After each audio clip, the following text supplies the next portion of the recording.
While we should strive to minimize air, water, and land pollution, there is no need to concern ourselves about carbon dioxide.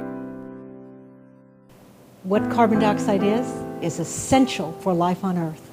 Plants eat it, it is plant food, and in fact, as carbon dioxide has increased in the air over the last 50 years, plants have grown better, more vigorously, faster. Farmers have gotten a little extra bounty in their crops for free because there's more carbon dioxide in the air. Without carbon dioxide, there would not be life on Earth. We wouldn't be here.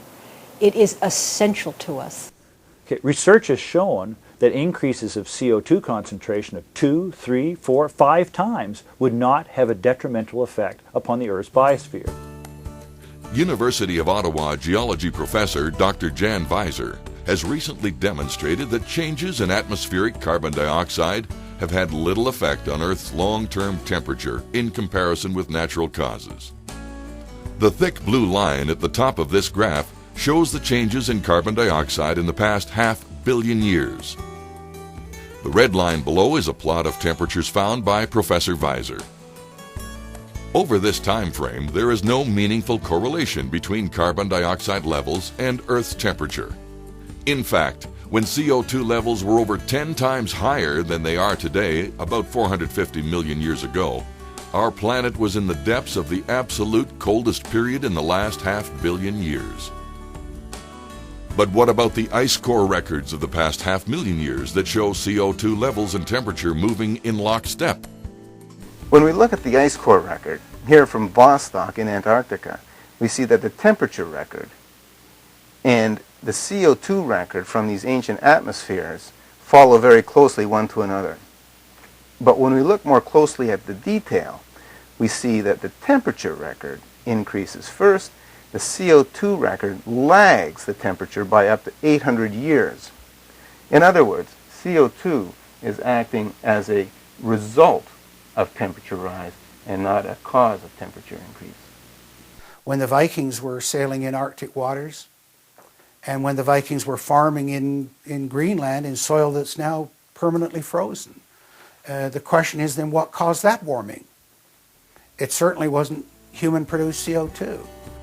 And temperatures have not followed CO2 levels even in the 20th century. In fact, the world has been generally cooling since 1998 despite the continuing rise in CO2.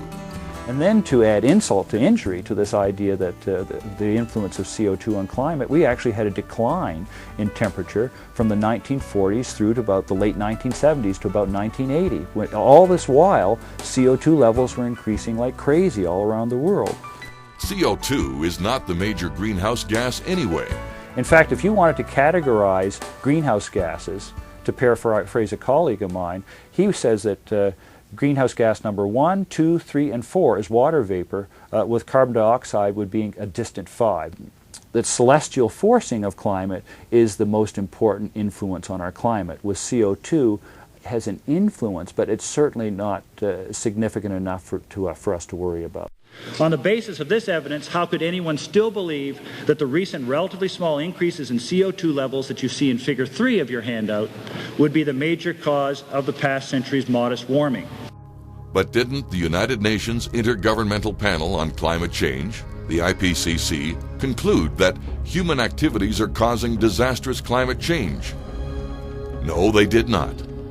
Most government and media get the wrong impression by only reading the summaries for policymakers, the alarmist and misleading overviews of the IPCC's science reports. Now, this summary for policymakers isn't a summary for policymakers at all. It's a summary by policymakers. In other words, it is a summary which is agreed line by line by government representatives. But didn't the IPCC establish that our release of greenhouse gases caused the past century's modest warming? They have not established that greenhouse gases are warming the Earth. And what's more, in Chapter 1, there is a statement by the author of that chapter which states very clearly that in their opinion, although there have been changes in the climate, they could very well be natural. One of the biggest spoofs of the IPCC is that they try and play down the fact that the main greenhouse gas in the atmosphere is water vapour.